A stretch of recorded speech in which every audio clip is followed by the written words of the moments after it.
Okay. But why is the picture very big?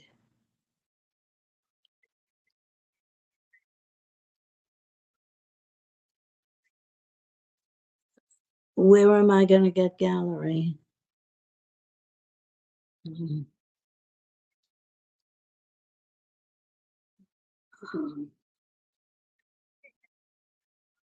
No, he's not on yet, I don't think. But where am I?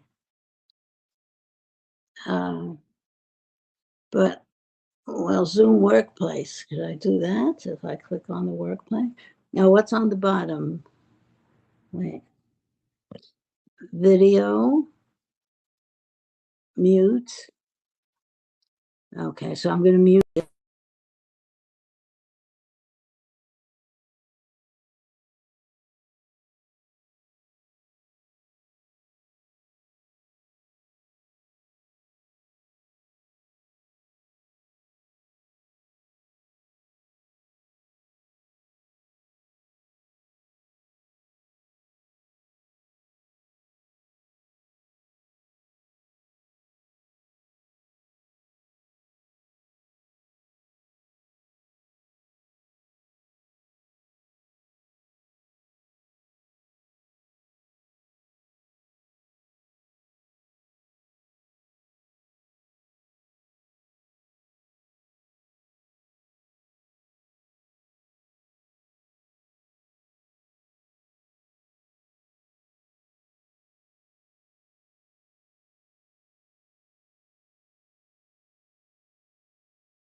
Hello, everybody.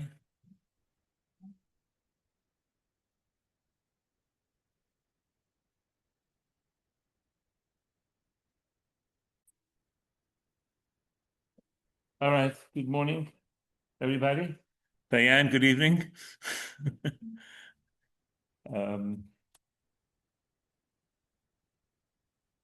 And Bruch, I don't know if you're in a casino, but I just want to know it's morning now. Just let you know. All right. So Bruch lives in Vegas. That's why I'm giving her a dig about Vegas. No cameras in the casinos. No clocks. I mean, in the casinos. In any event, so today's class is Luli Nishmas for the elevation of the soul of my mother, Chana Basar Sholem. She was a very, very special lady, and may her soul be elevated. So we're going to deal with two portions today, Behar and Bechukosai. Diane, did you get the sheets? You got everything good? Did you tell the story? I did. I didn't tell my story now. It's Tisha B'Av. This is not Holocaust studies now. Now we're doing simply Parsha. But it's going to be related. It's going to be related a little bit, as we'll get later on. So in Behar Bechukosai, we're going to be dealing with a lot of different issues. And one of the issues we're going to be touching on is something that disproves Christianity and Islam's claim. Because Christianity says that we lost the status of being a special people. Islam claims our biblical stories are true, except it happened with Yishmael, not Yitzchak, the descendants, the two children of Avraham. But as we'll see, the Torah teaches us differently. In any event, so let's take a look at Parshas Behar. So Behar, Behar means in the mountain. These are the last two portions, by the way, in Chumash Vayikra, in the book of Leviticus. We're going to be finishing the third of the 5 books of the Torah. And we'll talk about that. So Behar has 24 commandments, 7 positive, 17 negative. Before we do that, I do want to just add something about, we discussed last week about the idea of making a Kiddush Hashem, which means, anybody? Sanctifying God's name. Very good. That's correct. Melissa, if you're all the way back and you can't see, you're welcome to move up if you want. So how do you do that? To be able to do it, you need, first of all, you have to learn what the Torah and the mitzvahs are and to try to keep them and have faith and make decisions based upon that. And that can help us sanctify God's name. So the Parsha begins that and I'll read you the opening words.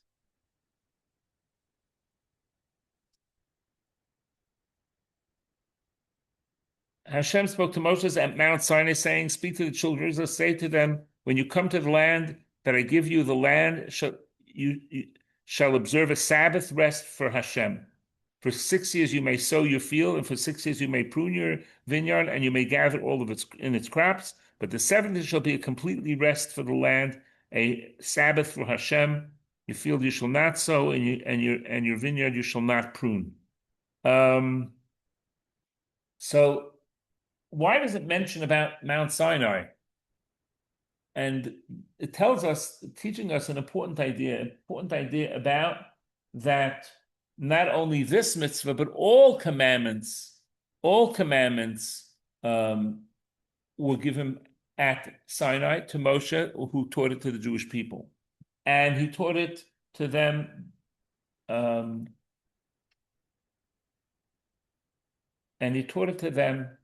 with all the details, both what is written in the Torah as well as the oral Torah. When I say the oral Torah, what do I mean by that? Anybody? It's passed down from Generation to generation. Today, where do we have that? In the Mishnah and in the Talmud and in the Code of Jewish Law. Now it was written down. Initially, it was not. Originally, it was oral. Moshe gave it to Yeshua to the elders, etc., etc. So that's an important idea. And there is a man who came to the great Hillel and said, "I'd like to learn the Torah, but I don't want to do this oral Torah stuff. I want just a written Torah." So Hillel said, "Fine."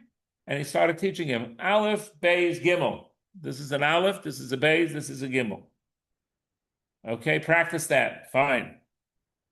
See, we're not the first ones to do crash course in reading Hebrew. See? The next day, he showed him the Aleph, Beis, Gimel, and he pointed to the Aleph and says, "This is a Beis." He says, "What do you mean? Yesterday you told me it's an Aleph." So how do you know? What I told you. So even the written Torah, you need to know what everything is from the oral tradition. So therefore, you have to study. You can't just study the Torah, just the written part. You have to study the oral, because otherwise, how do you know the Aleph is an Aleph and Beis, Beis and Gimel is a Gimel? Just we'll switch it around. So, and that's why it's important to know for many reasons, like how do you ritually slaughter an animal? Torah doesn't give us the details, but there's very strict laws about it. How do you make a wedding ceremony? That's an important idea, but the Torah tells us how to. The oral Torah tells us how to do it. How do you pick a lulav and esrog? What's an esrog? What's the citron? It doesn't say citron in the Torah. There's a beautiful fruit. Libya may want to use a banana, but you can't, because it has to be a citron, right? So that's part of the companion document, if you will, for the written Torah is the oral Torah.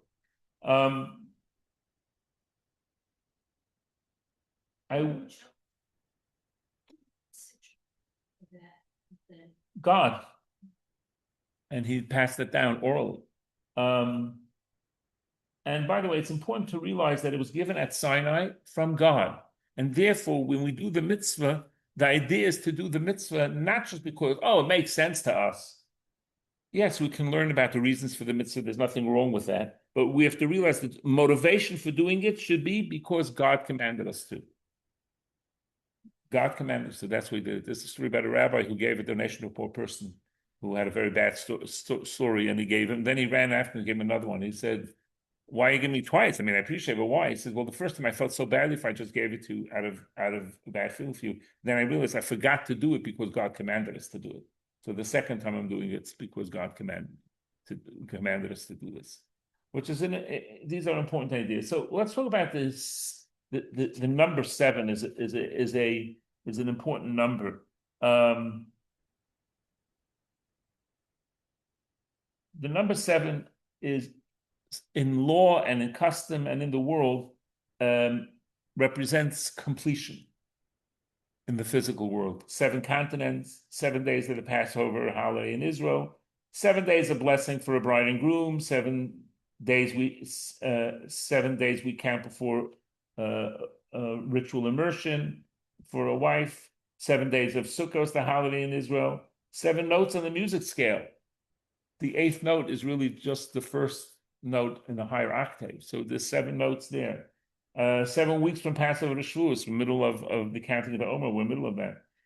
And 7 years for the sabbatical year, 7 days of mourning, 7 blessings for the bride and groom, 7 cows in the dreams of Pharaoh, 7 times Joshua circled Jericho.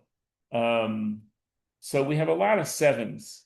And here, God is asking us to do a very challenging thing, and that is to leave the land fallow on the 7th year. And believe it or not, there are people who do this today as well. Now, that's a pretty big deal because it's like Shabbos, on steroids, magnified. It's not just one day where we're resting. It's a year where a person is not working the field. He can take out the fruit for he wants for himself personally to eat, but not for sale. It's it shows tremendous faith in God. And it reminds us that God is in charge. And again, this is only in the land of Israel. It reminds us that God is in charge. And the crops are free. People can go take them into somebody else's field and just take the crops because we're not allowed to just keep it for ourselves. It reminds us the land belongs to God. And ultimately, God is the ultimate provider. You have people that are engineers and they lost their jobs. This one had this great invention and it flopped. My notes. You can remind me and we can send you a copy. Call the office and we'll send you a copy of it. I'm happy to share it. And there's some amazing stories which I'm going to share with you in a minute about people who kept Shemitah and had amazing things happen to them because it's a tremendous show of faith a person does that. Now, what happens is after seven cycles of 49 years, is the 50th year, the Jubilee year. That's where the Jubilee year comes from, the Yovel year. And in those days, a Jewish slave would go out free. The land in Israel would be returned to its original owner. So the question is, why not have everybody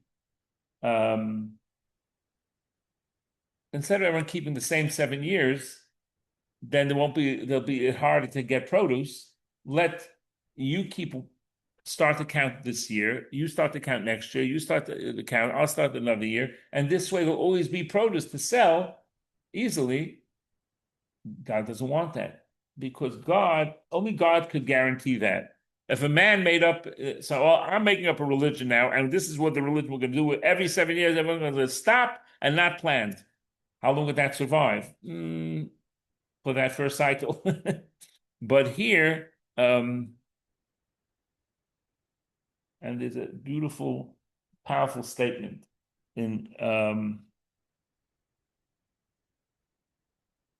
chapter 25, verse 18. I will read it to you. You shall perform my decrees and observe my ordinances and perform them. Then you shall dwell securely in the land. The land will give you its fruit, and you will eat your fill. You will dwell securely in it. If you will say, what will we eat in the 7th year? Behold, we will not sow and not gather in our crops. I will ordain my blessing for you in the 6th year, and it will yield a crop sufficient for you for 3 years period. You will sow in the 8th year, but you will eat from the old crop until the 9th year, until the arrival of the crop, and you will eat the old. So God is promising a very amazing thing, that miraculously, somehow or another, you're going to work it out. It's going to be okay. And I'd like to share 2 stories about that. One story is about, now what happens is, let me just back up a little bit. There is in Israel an organization that helps people keep the 7th year. First of all, they teach them the laws, and they get some financial support to be able to survive financially during the years. They raise funds from all over the world, and people help out.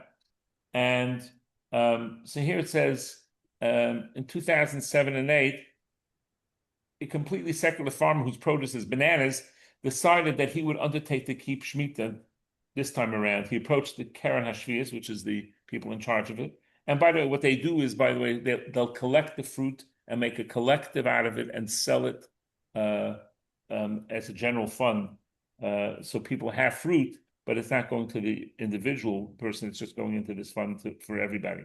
But be it this, when he registered, they asked him if he would also undertake to be personally Shomer Shabbos, personally observe Shabbos throughout the year. He agreed, and Keren HaShvius undertook to cover his farming expenses. In return, all the produce would become the property of the terminal selling and be distributed in accordance to Jewish law.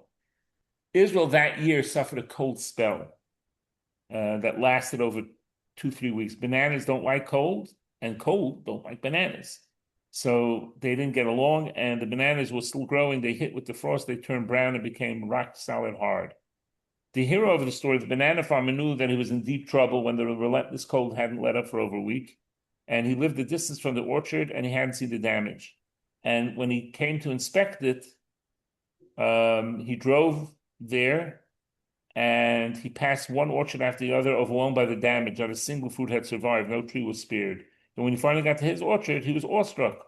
All the bananas were yellow and green, as if his orchard was not part of the land. It was like there was a protective aspect of it.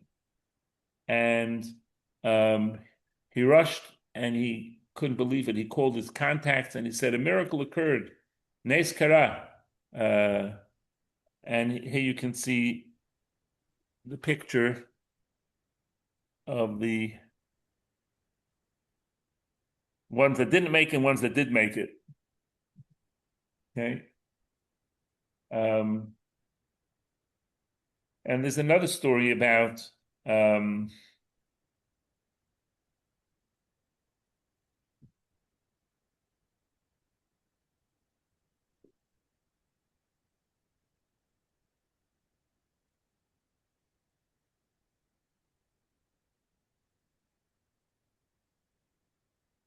so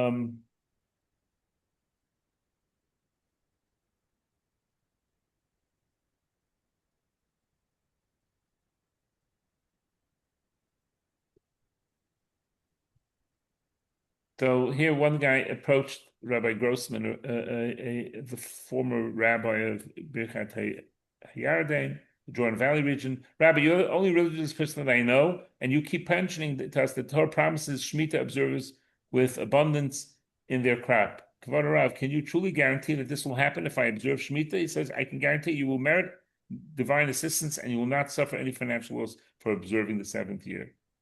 All right, so he joined. And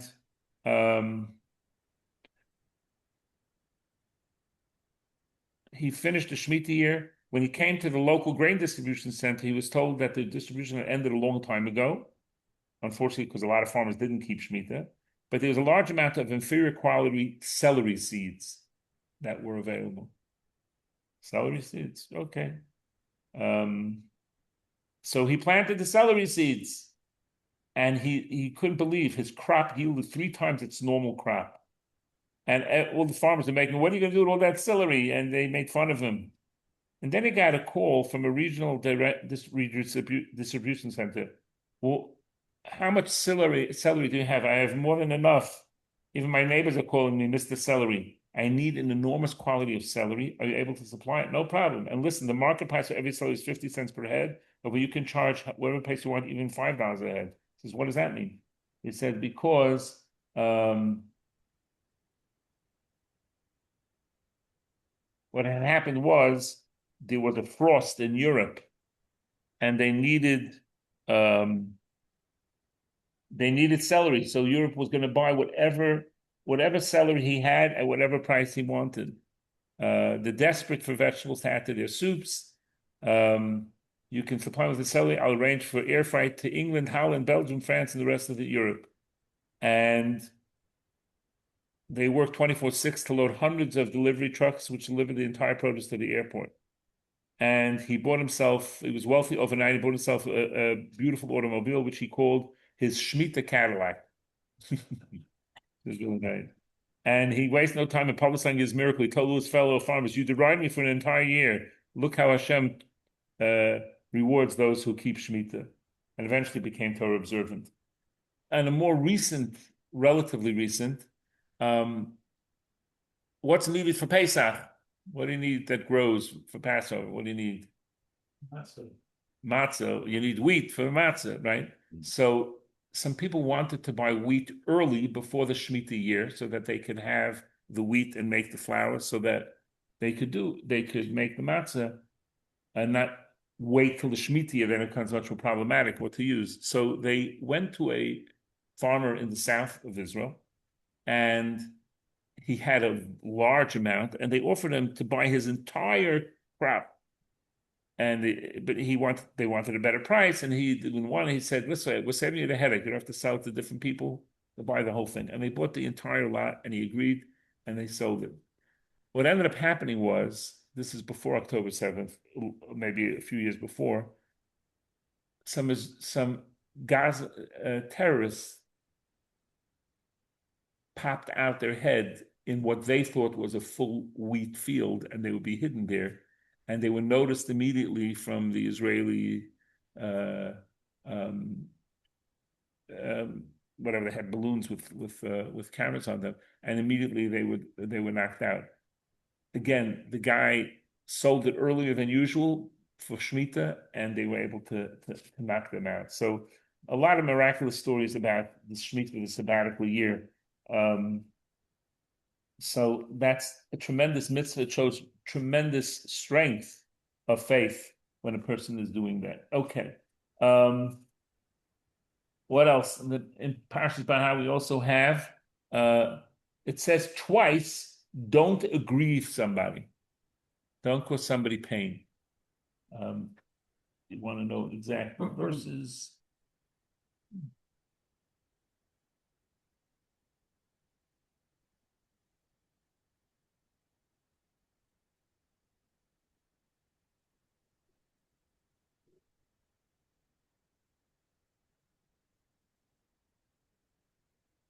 You make a sale to your fellow or make a purchase from your fellow and do not aggrieve one another.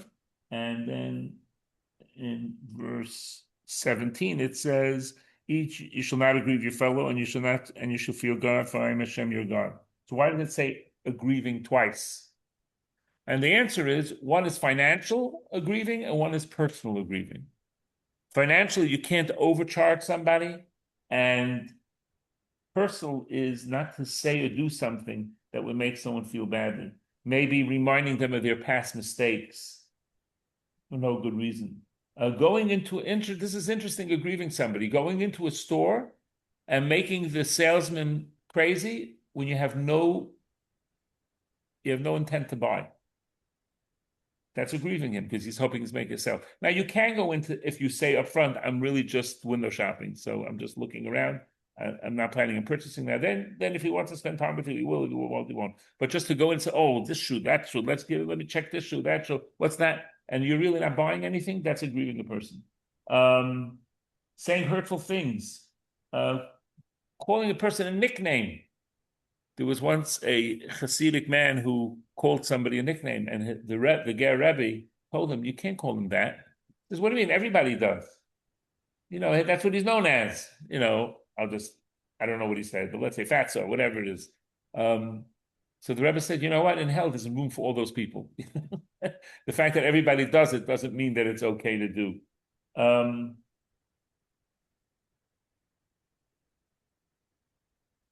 And in that verse, it says, fear God. Why? Because God knows. You can't, it's only joking. It doesn't make a difference. God knows what your intent is. And don't say, I didn't really mean it. And also shows the gravity of it. Now, the question is, which is worse? Financial aggrieving or personal aggrieving? Or verbal? Verbal is worse. Why is it worse? Because it's harder to make amends. Financial, you can give him the money, pay him back. But aggrieving somebody and is painful, and it could last longer. The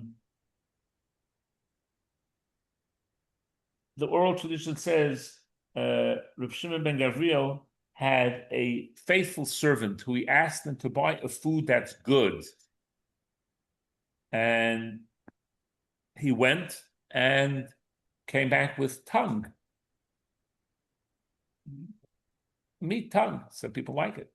My brother, bless him, used to say some people don't like tongue because they don't want something tasting them while they're tasting it. But in any event, but he bought him tongue. Very good. So then the next day he says, buy me a bad food. And the next day he came with tongue. He says, I understand. I asked for good food, you bought me tongue, and bad food. He says, it depends how you use the tongue.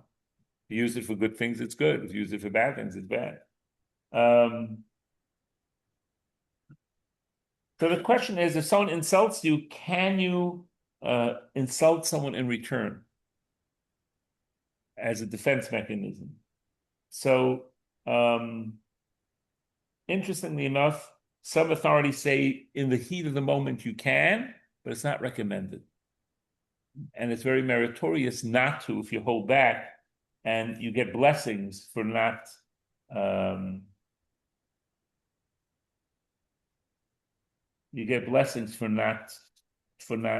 answering back. Another mitzvah in the parsha is to help the poor and try to save people from poverty. The Sansa Rebbe, a woman came in and said, I'm very poor and I'm trying to sell apples and no one's buying them. So the great rabbi went outside and said, who wants to buy apples? Apples for sale. And everyone, the Sansa Rebbe is selling apples. Everyone came and run and bought it from him.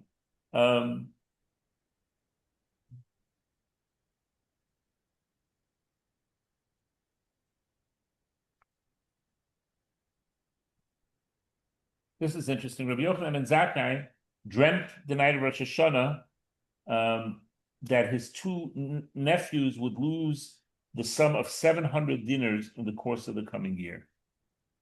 Rosh Hashanah is when God writes down what's going to happen. So he called them after the holiday, and he said, I want you to take charge of supporting the poor and use your own money to help them and mark down the amount which you distribute. And if you lose money on the deal, I'll make it up for you. You just do it. And they did, and they distributed large sums of money. Toward the end of the year, a government official came to them demanding that they pay the government 700 dinars. They didn't react. The soldiers appeared and arrested them. Rabbi Yochanan heard the news, and he said, how much did you share altogether for charity? We marked it down, like you said. We distributed 683 dinars. Let me tell you what you have to do. Give me another 17 dinars, and I guarantee you will leave prison. What a weird idea. We're being held in captivity for over 700 dinars, and we pay you 17, and that's enough? Just give me the 17, don't worry. He gave the 17, and he went to see the emissary of the government, slipping the coins into his hand, asked him to let the nephews escape, and he let them out. And they said, what's going on? And they explained, I have a heavenly decree. I saw that you are going to have to lose 700 of these coins. So I said, give it to charity. Now you gave most of it to charity, and that's why I knew there's only $17 left that you didn't give it, and that took care of it. So they said, why don't you tell us in the phone? I said, no, I want you to have the mitzvah of giving the charity for the right reason. So that's why I didn't tell you beforehand. So charity is a very powerful thing, and it says tzedakah tatzil mimavis. Charity to worthy Jewish causes saves from death. And the oral tradition says the following: 10 matters were created, each stronger than the other. Rock is strong, but iron breaks it. Iron is strong, but fire melts it. Fire is strong, but water extinguishes it. Water is strong, but the clouds carry it. Clouds are strong, but the wind disperses them. Wind is strong, but the body holds it. The body is strong, but fear breaks it. Death, however, the mightier than all the aforementioned. Tzedakah is even more powerful yet because it rescues from death. Yeah. Rabbi, I have a question. Yes. If you have debt, is it more important to pay off your debt or give charity? That's a great question. The question was, if you have debt, what's better, paying off the debt or giving charity? So the answer is, I'll give you a Jewish answer, both. And what do I mean by that? Everybody should give some charity. Obviously, the debt comes first. That's something you have to take care of first. But give some charity is important to give. And obviously, you have to you do both. What I usually tell people is, if they're not in a situation to give a lot of charity, keep tabs of what your income is, and if you and mark it down. 10% of my income after taxes was X, Y, and Z, and you can slowly take from that. Look at it as another debt that way. But clearly, you can't give lots and tons of charity and borrow from somebody else to give to the poor. That's not what works. Good question. Now, the Rambam Maimonides gives 8 different levels of how to give charity. The highest level is giving someone a partnership or a job. Why is that the highest level of charity? Because this way the person has dignity and is providing for themselves. And you know the old adage of, I'll teach you, instead of giving you a fish, I'll teach you how to fish, right? So that's the highest level. Included in that was giving him a substantial loan or gift so that he can start a business. Next level is where neither the recipient nor the giver knows who the person is. Why do you think that's a high level? Don't feel beholden, not embarrassed. You know, that's why there's an organization here in town that my wife works for called Torah Shabbos that provides different kinds of help for all different types of people, and the giver doesn't know who it's going to, and the recipient doesn't know who gave it. Okay. Next level is the giver knows, but the recipient doesn't know. So the giver knows who's getting it, but the recipient doesn't know, so he's not embarrassed that way. The next level is the recipient and the giver knows. No, I'm sorry, the recipient knows, but the giver doesn't know. The next level after that is giving it without being asked. So the person knows, they each know who they are, but they didn't even ask him. And the sixth level is giving after being asked, and 7 is giving in an inadequate amount, but with a smile and gracious. You didn't have enough. And the 8th is giving unwillingly without a smile. So we have these 8 levels from the Rambam of what to give, and that it's beautiful. So I'll go with them quickly again. Making a partnership or job or loan so a person can be self-sustaining. Neither the recipient or the giver knowing. The giver knows, the recipient does not know. The recipient knows, but the giver doesn't know. Giving without being asked, giving after being asked, giving an inadequate amount, but at least giving it graciously with a smile, and giving unwillingly, but without a smile. So giving is giving. And these are the beautiful levels of the Rambam on what to give first, second, and third. Okay, now let's talk about Parshat Behar Bechukosai has some scary stuff in it, because it has some positive stuff, is what will happen if we keep Jewish law and what will happen if we don't keep Jewish law, and the consequences of that. And that there are consequences is an important idea. We're not here just to your table.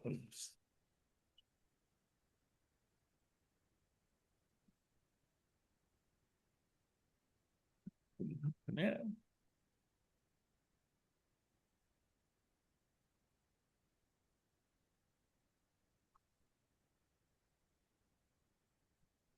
And it starts off if Bechukosai, with my statutes, Telechu, you will go, and my mitzvahs you will keep, and you will do them, and I will give the rains in the right time, and the ground will produce its produce, and the trees will give their fruit. So the section of the positive of what will happen if you do the good starts with an aleph and ends with a saf. You'll get blessings from aleph to saf from the beginning, from the completion of the Hebrew alphabet. Another thing it says, so one of the questions is asked is, if you follow my decrees and observe my commands and perform them, then I'll provide you. So what does it mean, follow my decrees and observe them? It sounds a little bit redundant, but it really means also that you should study the Torah diligently and really, not as a passing thing, but really to focus on it.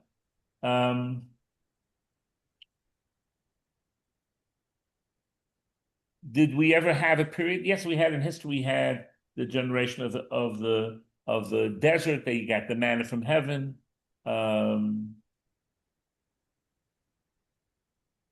the period of King David and King Solomon and Cheskio Melech.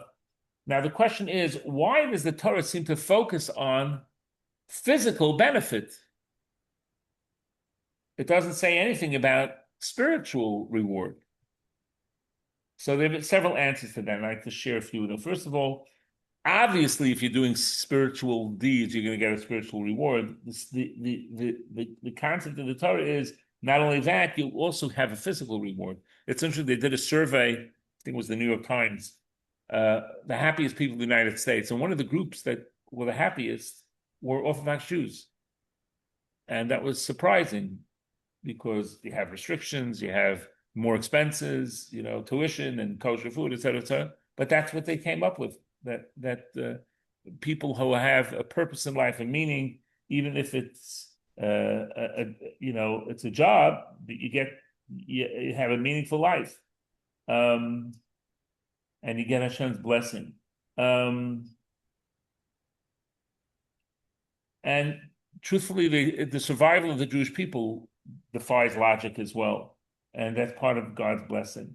Now, the spiritual rewards we don't see. So Hashem wanted us to see that, no, if you keep the Torah and the mitzvahs, you're going to have not only spiritual rewards, but physical rewards as well. I'm sorry? Like I said, people being happier, things what we talked about, the Shemitah thing, that the person had blessing in it. Good things happen. The person keeps the Torah mitzvahs. I know somebody in the community whose daughter was very sick, and the doctor was not very encouraging, and the mother told her, "Look, I understand medically it looks bleak, but we believe in the concept called prayer." And the doctor was like, right, okay, and she was getting better, and the doctor said, "I don't know what you're doing, but keep on doing it." And of course, obviously, not everybody you pray for gets better. That's life. But at the same time, it does happen many times. And she ended up getting totally cured.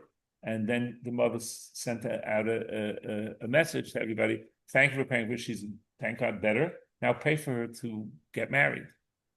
And people did, and she got married. Thank God. So there's a lot of blessing that comes with following the Torah and the mitzvahs. And another commentary says, you know what? It's not a reward. All the good things that are happening in the parsha are not a reward. It's really going to be the opportunity to allow you to do more mitzvahs. God will say, you know what? You're doing good things. I'm going to give you the opportunity to do more good.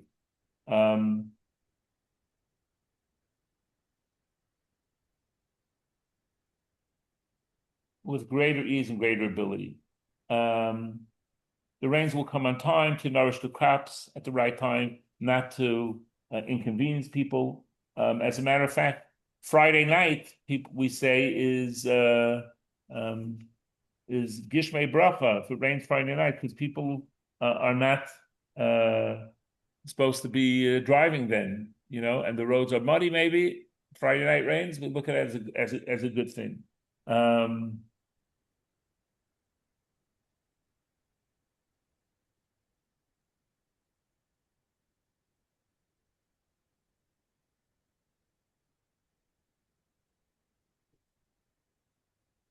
And there'll be a blessing in the quantity and the quality. People will be happy with less. It was interesting. Someone decided to do something funny. I don't know the background of it. He decided to go to a very religious city and he offered people money. And he said, I'll give you 20 shkalim. This is a gift. He won't go to random people. And if you don't accept it, I'll give somebody else 40. So the guy said, give the other guy 40. Again to the next guy, I'll give you 40 shkalim. And if you accept it, fine. And if not, I'll give somebody else 80. Give somebody else 80. And he kept on going and he kept on doubling the amount. And these people were not wealthy people. And the people just passed it. No, give it to somebody else. Give it to somebody else. It's a really, really beautiful, really amazing idea.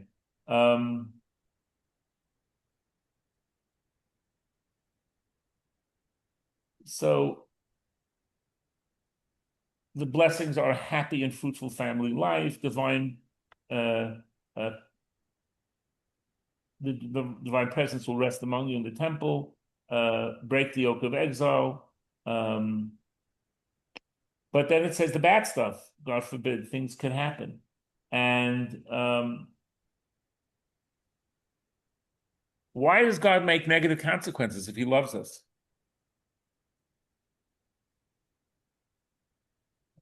And the answer is that number one, we have to know that there are consequences for our actions, and number two, yeah,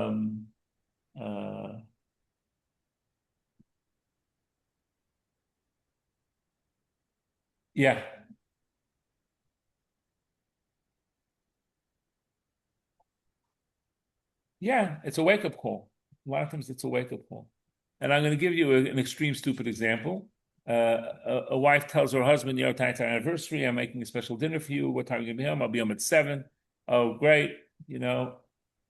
Parcel the kids out. We're going to have a lovely evening together. And he comes home at 9 and didn't call. And I'll give you two reactions. I'm not saying they're good reactions. There are two reactions. One is she doesn't say anything and just serves him the food and doesn't say anything. The other one, she gets angry at him, wants to kill him with a rolling pin. Which is the more loving response? Huh? No, you have to pick one. I like the rolling pin. Why do you like that, Dave? Because it shows a reaction. It shows a dialogue. It shows that she cares. Correct. That is correct. So I'm not recommending it for anybody. So please do not try this at home. I don't want to get a lawyer's letter. But the fact that she got upset means that there's a relationship here. If she just serves the food, doesn't say anything, there's not much big hope for the marriage. The negative reaction shows just the opposite, that there is a caring, there is something going on. No reaction. Here's the food. You're a loser. You come home 2 hours late. You don't call me. What? All right. So you want to change the story? Okay, it's a shame. You write your own book. But this is just an example. And a person needs to know that a person leaves this world, leaves observance. It's a step-by-step process. And a person needs to be careful. It can be a slippery slope. And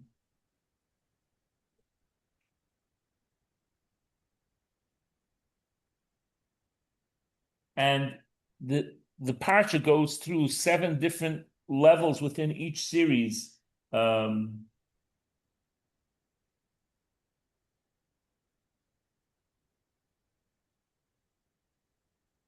And my father, of blessed memory, was in a concentration camp. The non-religious Jews made fun of him for believing in God because they looked at the situation. Look what we're in, you know. And finally, my father didn't say anything. Finally, he banged on the table and he said, "Does it make sense to you that a painter from Austria has become Chancellor of Germany, is doing this to us? Don't you see that there's a God hand in here? Because it makes no sense. What's a painter from Austria becoming Chancellor of Germany and causing the Holocaust?" And they were taken aback, and they stopped. They didn't bother him anymore.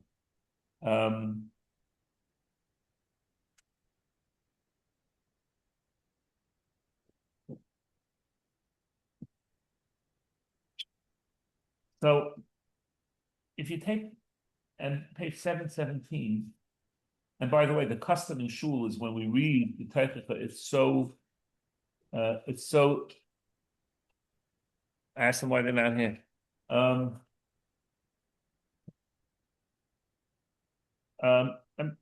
In page 717, verse 44, I'm just going to read it to you. You don't have to be welcome to look it up yourself.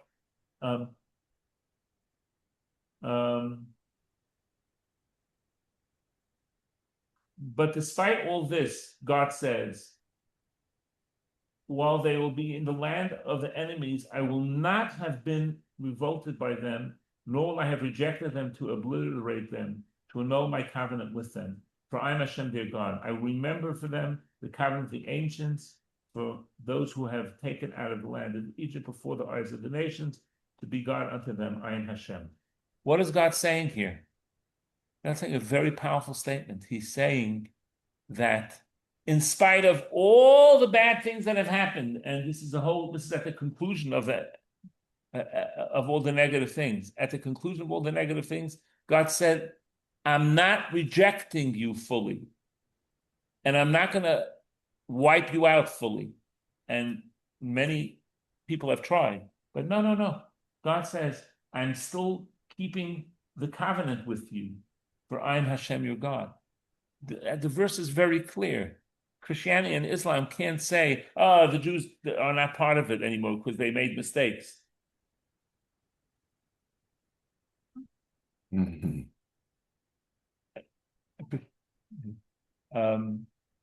And here it's a powerful statement. Well, God Himself is saying after the list of all the bad things that are going to happen to the Jewish people, and that many of them are bad, and unfortunately many of them have happened.